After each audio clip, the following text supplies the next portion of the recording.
Peace be to you all. Assalamualaikum. Omar here.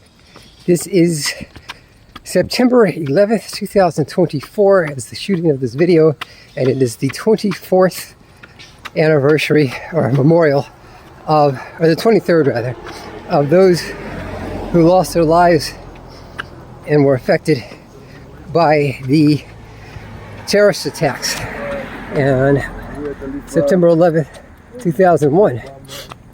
My memory of that is I was a young clinician working for a small nonprofit organization at the time, just providing healthcare services.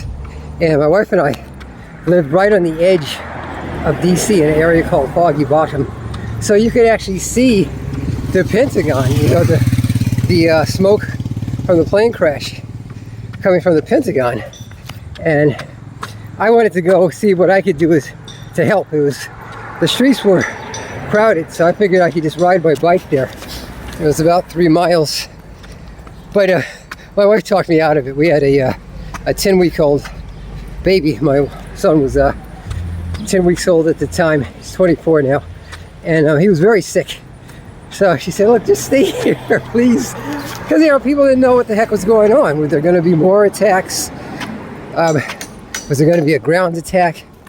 So I said, all right, I'll just stay home and we'll watch how things pan out on television. But it was quite terrible.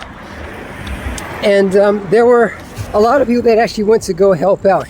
People I'm sure had much better skills than me in terms of management of trauma patients and that kind of thing. Because it's a skill set. It's a very specific skill set.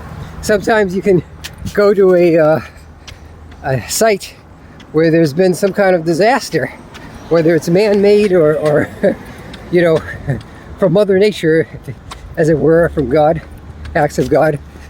You know, you can, if you don't know what you're doing, you can actually become, you can get in the way, or at worst case scenario, become one of the casualties, or one of the people who, the folks who know what they're doing have to dig from the rubble or save.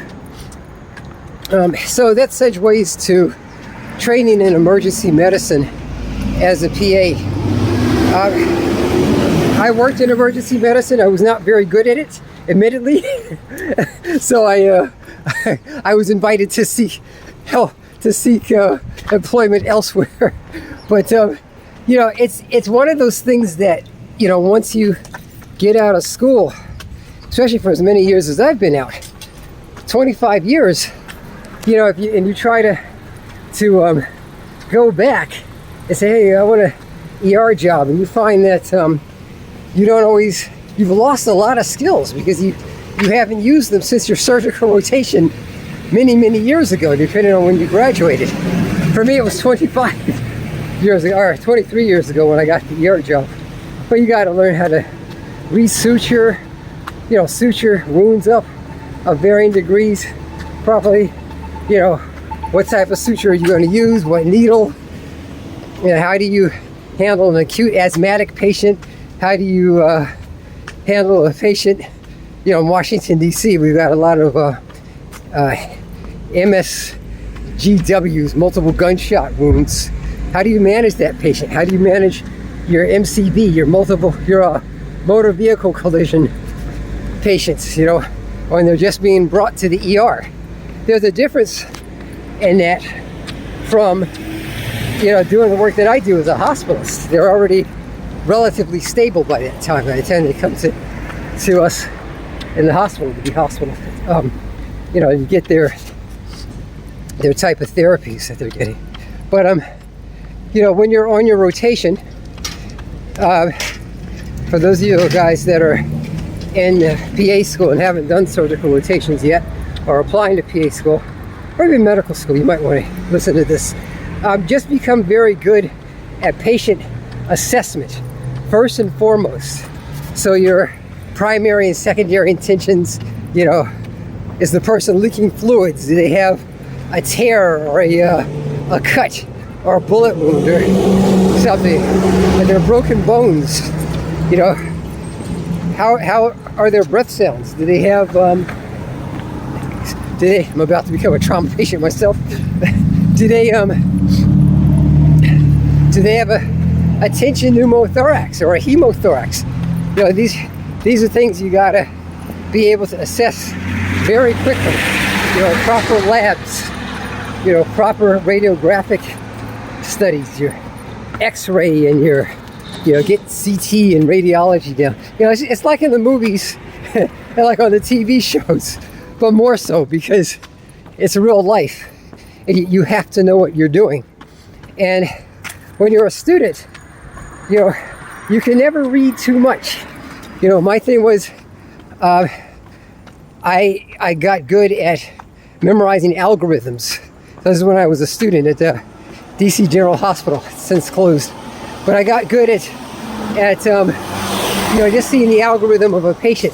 Sometimes we would have the ambulance would call and tell us what type of patient they were bringing, so we were prepared for that. But because we were in Southeast DC or Washington DC, you know, the homies who had been shot would walk in and they'd bring their homie in with them. And we had a guy, they drove their car up.